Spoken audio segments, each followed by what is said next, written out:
episode number 19 of the LSR podcast. My name is Matt Brown, joined each and every week by the brightest minds in all of the gaming industry. All three Stooges are here with me this week.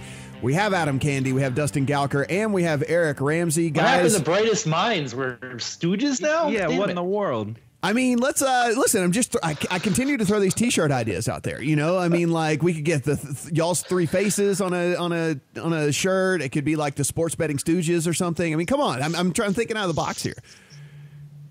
You're thinking out of the box. I think the difference is that these two have some sort of delusions of grandeur. I'm fine being a stooge. Yeah, see, there you go. No, I mean, it's a rough fall from going brightest minds to stooge like in a week, though. I mean, that's all I'm taking issue with. I mean, actually, I did a podcast with somebody else yesterday who said I was their hero. Now that's an idiotic thing. Well, you did a what now? You did a podcast with somebody else? I was cheating on you guys. Ah, man. Oh, man, this is going to be tough. About that. Yeah, this is going to be tough to take. That's crazy, Dustin. I didn't know Darren had a podcast.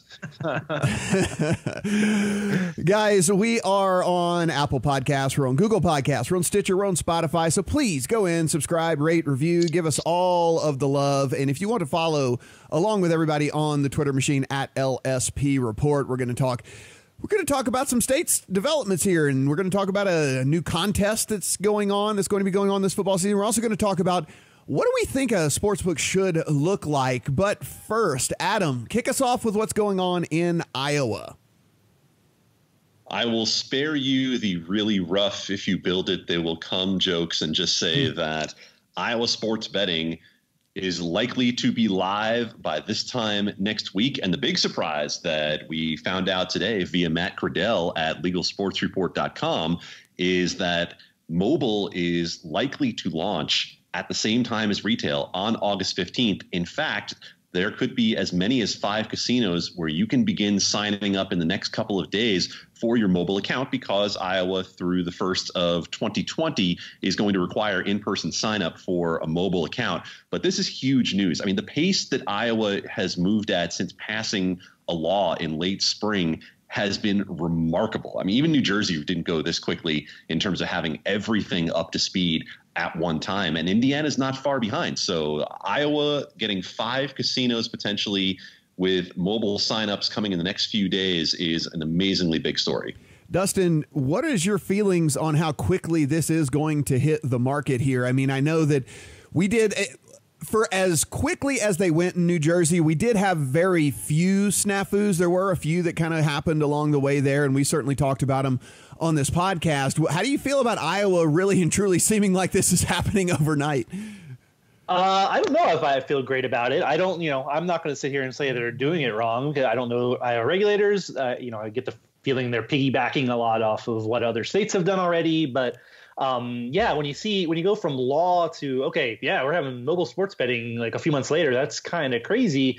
There's a happy medium to me that between like Pennsylvania, which took almost a year and a half from passing a law to actually having sports betting, West Virginia, which had the false start last year and still doesn't have online betting. But like, I don't know if you can really, I don't know. I feel like if you can't really adequately regulate sports betting if you're doing this in like a couple of months. It doesn't feel right to me. It doesn't mean there's going to be mistakes, but I don't think that's the model I would choose. I think there's some more amount of time you should be spending on making sure everything's kind of all your T's are crossed, all your I's are dotted before you go live.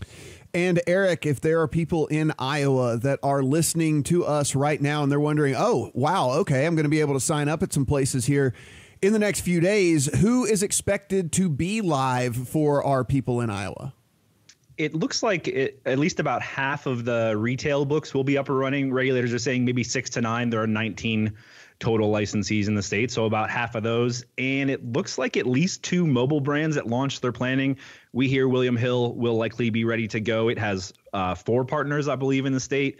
And PointsBet was one of the first to lock up a spot, and it sounds like they're going to be ready on the 15th too. So sounds like a couple options on launch day, and maybe Adam did mention it, but they're also taking pre-registration for these accounts possibly next week. So you may actually be able to create your account even before launch, which would be another little bonus. Adam, do you want to jump in and defend yourself?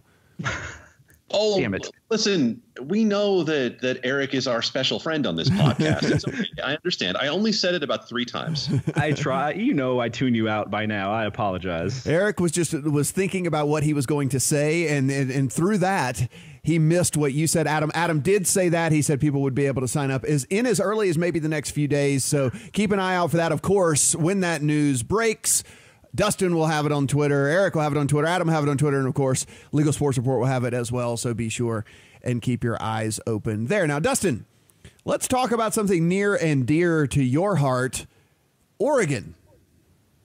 Yeah, I just want to everybody really wants to know where all the states are. And like with the pace of things is fast. Oregon, last we heard, still on track for right before NFL season. You can bet through the lottery through an app called the Oregon Lottery Scoreboard. Apparently, the app is not out. Haven't seen it yet. But after Iowa and after Indiana, it looks like my home state of Oregon will be next on the sports betting list.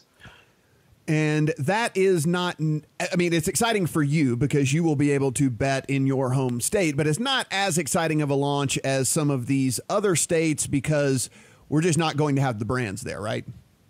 Yeah, it's a little different. Yeah, you have a single provider, lottery only, with working with an outside company, SB Tech, to launch the sports betting. So you don't get a whole lot of competition. You're not going to get to chase. I'm not going to get to chase a bunch of different free bonus offers. That's part and parcel of the launches is that you have a lot of people trying to get your money. Here, I just get one option. So that is it's a little bit of a bummer, but I'm still just excited to see the product, just to have a legal option here in Oregon, and yeah, I'll be excited either way. You will pay your minus 150 lines, and you will like it. Damn it. Yeah, probably. All right, Eric, New York. We always go to you about New York. What's going on in New York? New York has sports betting up and running. It's the most recent to launch in the industry. There are now 4 retail sports books open. Rivers in Schenectady was the first, and the other commercial casino, Tioga Downs, has since opened its book. Also, 2 of the tribal casinos outside of Syracuse, Turning Stone and Point Place, both have their sports books up and running.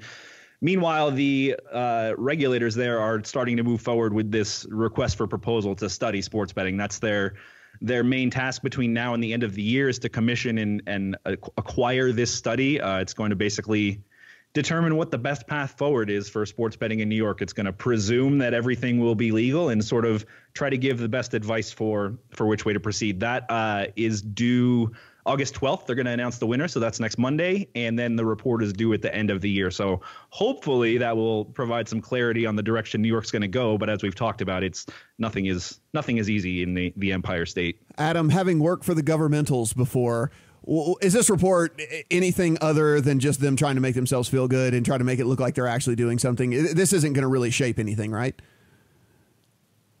I'm not sure it's completely useless, honestly. I do feel like that if you get the results that Adabo and Pretlow are looking for out of this, that you can use it to put some pressure on Governor Cuomo. Ultimately, the constitutionality question isn't going to change. And if they continue to rest their opposition on that, then this study will have less weight.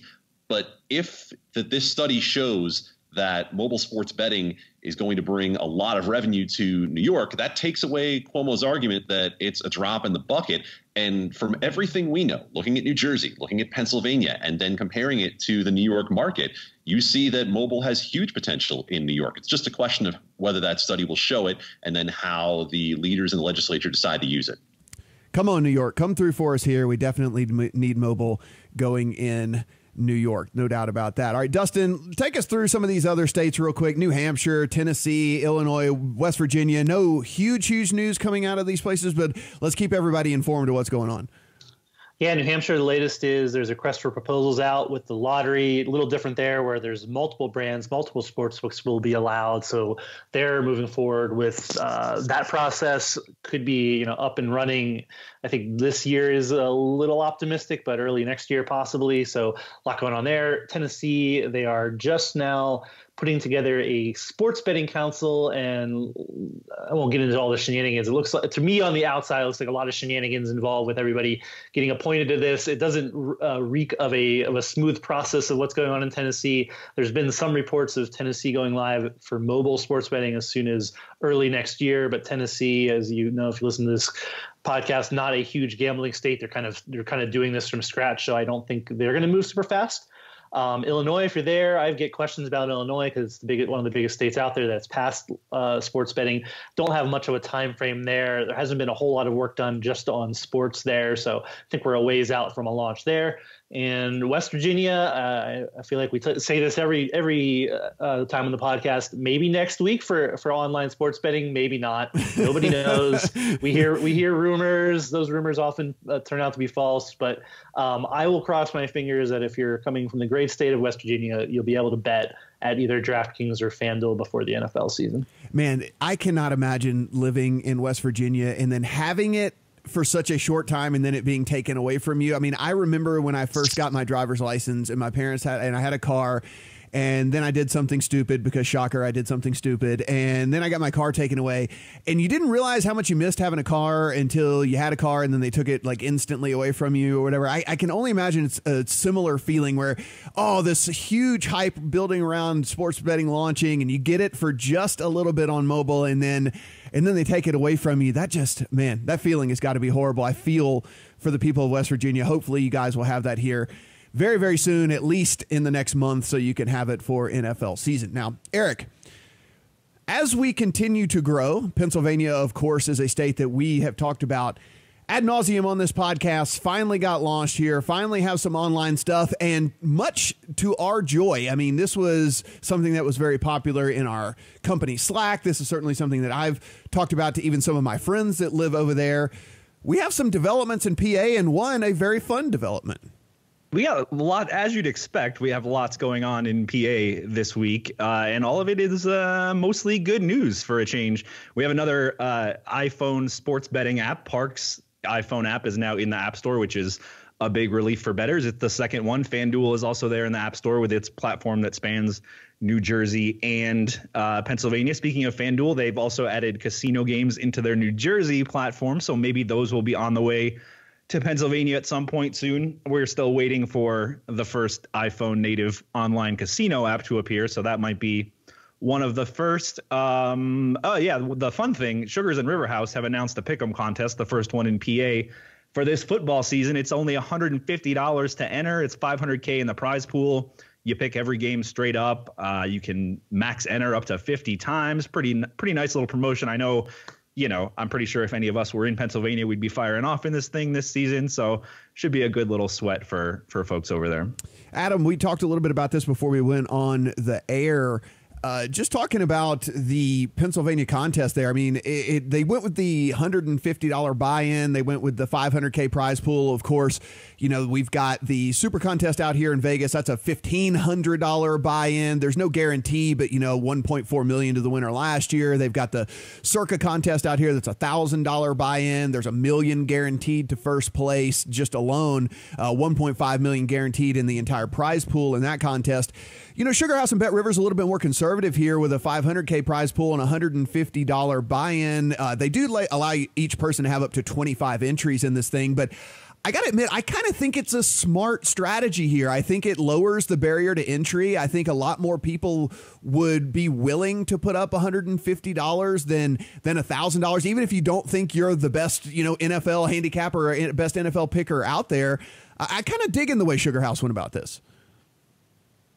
I love your self-awareness that not everyone snaps Benjis out of the bankroll that you do to just get in every contest that you can, that we're talking about the average casual bettor for the most part. There's been a lot of gnashing of teeth and wringing of hands on the sports betting Twitter this week about whether the limits in some places are going to allow those who are deeply invested in the sports betting industry to do what they like to do, as well as whether the casual bettor will ever be able to become one of them. And I think your statement, along with the opposite of that, is the truth, that we're talking about the casual market here. We're talking about the recreational player. The growth in this market is in the recreational player, and SugarHouse and BetRivers understanding that 150 is something you can easily talk yourself into when we're talking about an NFL season that's going to span the better part of 5 months. So you're going to get at least 4 months for your contest out of that. You can rationalize this down to less than $10 a week when you think to yourself, okay, well, I would spend $10 just going to the sports bar and getting some wings and a beer and watching the game in the first place. And now I can have some action and make some money on the whole season. So I think that's the sort of thing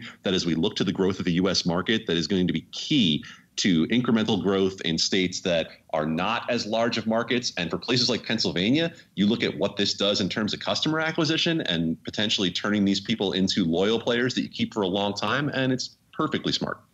Dustin, let's talk about a couple of the names, the big names that we have pulled out of New Jersey time and time again on this podcast. FanDuel and DraftKings there in Pennsylvania. It looks like FanDuel doing well already there, and we might see DraftKings here sometime soon. Yeah, DraftKings, like we talked about last week, the national deal has a way into Pennsylvania. I think they're thinking they can be up and running not too long in Pennsylvania. So we'll see on that, but that would put one of the two market leaders, or actually put both market leaders in New Jersey into Pennsylvania, along with FanDuel. FanDuel's parent company, Flutter, formerly Paddy Power Betfair, also had their earnings call this week. Really interesting little nugget that they've only been open a few weeks, with if you include the testing period, and they said they're already seeing about 20% of the handle that they see in New Jersey and Pennsylvania, which for a very new app and a very in Pennsylvania, that's a shocking number. And FanDuel just blows everyone else away in terms of how much is bet and the revenue there. So if they're already in the early days of their launch, they're already at 20% of New Jersey. Granted, Pennsylvania is a bigger state, but this is more indication that the FanDuel brand has some juice. They said they have 400,000 users in their database in PA alone, I think, or in the PA region, or able to go to PA. So you're going to see more FanDuel, more DraftKings, and possibly again industry leaders in the new market. Eric, of course, this is a little bit different than what we saw in DFS, right? I mean, we saw that DraftKings really took a massive lead over FanDuel whenever it came to basically all things DFS. I mean, they were as far as traffic, as far as prize pools, as far as everything, contests, everything like that was way bigger at DraftKings. And then here we are in the sports betting market over in New Jersey. FanDuel takes the lead. Of course, they get out early here in Pennsylvania, so DraftKings is going to have some catch up to do, playing some catch up there. Kind of a shocking turn of events, huh? Yeah, it's of course worth mentioning that FanDuel was acquired by an enormous gaming company about a year ago, and certainly the resources of Paddy Power Betfair and the tech they brought to the union have certainly given FanDuel a leg up, and have started to differentiate the two companies a bit. I will say we do see a lot of parallels to DFS though, with just the investment these two companies are willing to make in new markets for sports betting. I expect to see more of that in Pennsylvania. We talk about this a lot. These established casino companies, these Caesars and MGMs, got their work cut out to compete with these guys. Our sister site over at thelines.com, we actually talked to the COO of Rush Street, who is behind the SugarHouse BetRivers contest. If you want to take a listen to that, even teases that there might be some stuff coming up down the pike as well, some other contests and things that they are at least looking at. So you can check out the Lines podcast as well if you want further information on that. Now, to wrap things up today, just a quick little pod to kind of keep you up to date on what's going on here. Not a ton of huge, massive news this week, but one of the things that did come out, and we certainly wanted to talk about it here, is what you guys think, because we certainly have an idea on our end of what these sports books should look like. We are in a really interesting spot right now where a lot of these casinos were previously built. They were not built for, certainly not like they were here in Las Vegas, where they were built, a sportsbook was just part of the original layout. This is something where these casinos are already built. They're having to turn spaces into sports books. They're having to figure out how to go about, positioning these things and how big do they want them to be and what they want the layout to be. And Dustin, you kind of pointed this out. We've had some of these things launch, and we've looked at some of them and we've said, okay, this was a pretty good go at it here. I kind of understand what they were going at. And then some of them, we kind of look at it and we say, man, you spent all of this money. Why did you choose this? Why would you invest so much money and so much time and effort? and then come out with this type of deal. So what is your ideal sports book, and what do you think these casinos should be doing, especially as we start to cater to, as we mentioned, as Adam mentioned earlier when we were talking about the contest, like what is going to be a much more kind of casual, better market? Yeah, look, I'm not an expert on sportsbook design. I have not done focus groups on this. I just know what I kind of want when I go to a sportsbook, which is not looking at endless rows of chairs and you're just looking at sports screens. I want something else going on in the room. I want something to feel kind of inviting. I've mentioned on the Twitter machine, would like it to feel a little bit more like a sports bar. Now, I think there's a happy medium between, the traditional stadium style seating and a sports bar. You can have some of both. But when you look at like just here's an endless row of chairs and TV screens, that to me, I don't know. It just doesn't seem like a place that I would like to go. And there seems like there's more creative answers to creating a sports book these days than just saying, okay, here you go. Here's a bunch of seats, a bunch of places to put your chairs, a bunch of big TVs. Now, a lot of people have pointed out this is great for really big events and Super Bowl, March Madness, et cetera. I'm not going to argue with that. But what about the other, 300 plus days a year where you just have randos watching, MLB games, and it just doesn't feel to me like that's where a sportsbook should be. I'm not saying I'm the be all and end all of this. That's just my feeling and what I would like to see if I'm going to a sportsbook, especially if I'm just there to have fun and not there to sit for hours upon hours and watch sports. Now, I'm sure Adam and I will have a lot to say about this, but Eric, let's just flip over to you real quick. A new resident of Vegas. Certainly, you're no stranger to Vegas. You've been out here before tons of times. You even lived out here for a little while and whatnot. But, as you've made it around, I mean, some of these things have been revamped. Some of the things probably are new since you were here for an extended period of time, the sports books and things like that. Is there anything in Vegas that you think some of these other places should try and mimic, or do you think that maybe Vegas is a little too kind of old school when it comes to the design of these things, and maybe it's not exactly what these other casinos need to be looking at? I think it is, maybe a little different out here in Vegas. For example, if I'm going to go spend a Sunday on the Strip, I have a wide choice of books. I can seek out the book that I like the best and the one that caters to me the best. You may not have as many options. A little different in Philadelphia. There are several options around there, but you're maybe less likely to seek out a particular book in other markets. But, it didn't ruin my day like it ruined Dustin's, but I'm on Team Sports Bar too. I'm sort of a stander when I'm in a sports book. I like to kind of meander around, and I don't know. I echoing a lot of what Dustin said. It's not that setup they have at Parks is not the spot that I would feel most comfortable on a Sunday. Nothing wrong with it, but just not the spot that I would drive across town to get to, I guess. Now, Adam, we've seen a couple of people take a whack at this here in Vegas. Obviously, over at the Link that's on the Strip, they kind of have the alternative sports book look. Over at Park MGM, they opened, Moneyline, which is an alternative kind of sports book thing, more of the bar type situation. Not really like games and stuff and everything like that. I honestly think that maybe almost replicating like a Dave and Buster's type situation might actually end up being the favored way to kind of go about this, because, some people want to come and they're certainly are okay with parting with some money to make a bet, but maybe the game isn't of utmost importance to them. Maybe there is other things that kind of need to keep their attention. Do you think that, 5 years from now, when all of these other, all these other states we're talking about are up and running and all of these casinos have kind of built out what they're looking at, we're kind of looking at more of just a multifaceted kind of hangout spot? I'm going to go ahead and fade that idea, and I'm going to go against what Dustin and Eric are saying as well, because the model that I saw at Parks, the sort of more traditional sportsbook look, I'm going to say it works for me because it does, but I'm not the target audience. I think you need to understand, especially as we talk about the importance of the mobile market and the fact that New Jersey, 4 out of 5 bets are placed on mobile. We need to understand who it is that is coming to the book and who it is that is spending their time there. And we talk about the fact that it's the social experience that people are going to the book for. So I understand if you're going to build the new sports bar type where people can sit at tables and be a little more communal than you can at the average sports book. But there are certain things you have to have. You have to have the wall of TVs. You have to have easy ways to watch the game. You have to have accessible ways to get the bet down. It can't be based on getting the bet down on the phone for the retail experience, it has to be, are your counters easy to get to, or are your kiosks easy to get to, and are they easy to operate?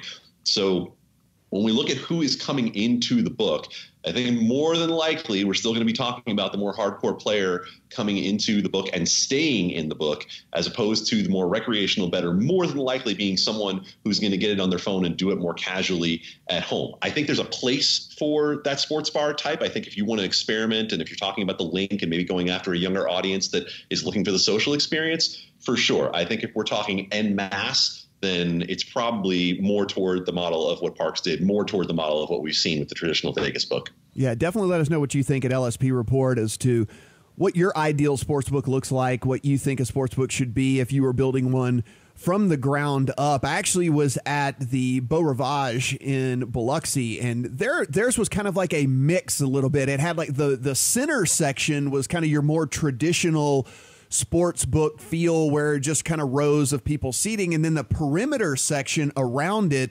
was full of tables and booths and things, and a bar that runs along the side of each side of the sports book. It almost felt to me like the perfect design, where you kind of have the best of both worlds. You have the traditional sports book feel in the center, you have the tables and the booths and the bar and the thing run along the side, if that's more your cup of tea, and you give everybody something to choose from here. But Adam, I think one of the things that you mentioned is certainly key here. If anybody's listening to this and they're going to be designing a sportsbook, is I would just design for the busiest of days and not your average day, because there's going to be so many people whose first experience in your book is going to be at March Madness, at Kentucky Derby, at Super Bowl, at stuff first week of NFL.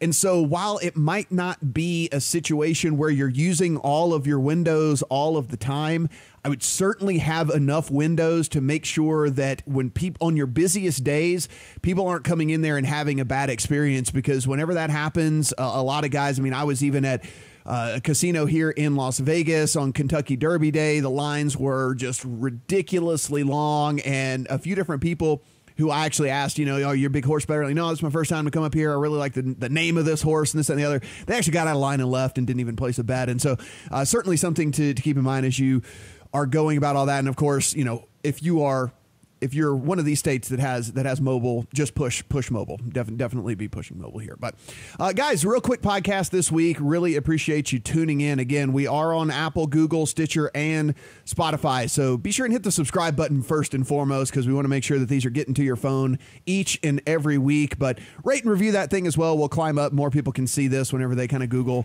for and search for gambling podcasts and stuff like that on the Twitter machine at LSP Report. For Adam, for Dustin, for Eric, I'm Matt. See you guys next week.